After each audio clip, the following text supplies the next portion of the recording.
2021. Thank you for hiring me.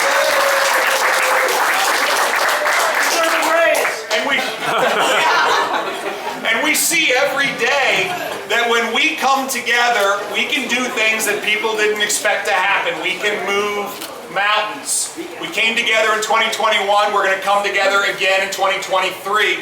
This is the single most consequential election in Virginia and the nation. That's right. Why? Because everybody's watching us. No one could believe that just 24 months ago, a Virginia that was totally blue and was lost and was the very first state called in the 2020 presidential election, 701.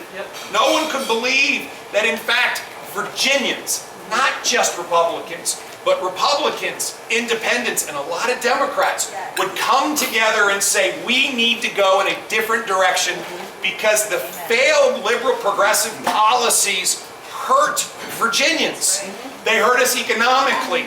We were 47th in the nation in job recovery coming out of the pandemic.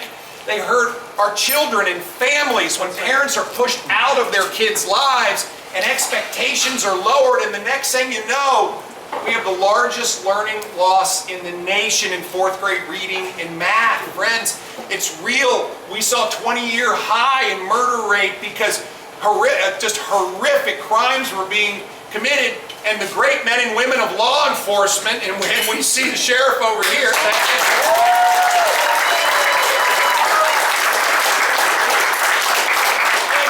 and heroes like Bill Wolf were not able to do their jobs. And finally, we know that we're in the midst of a behavioral health crisis, and we've got to get people help when they need it. Otherwise, it translates into more violence and self-harm.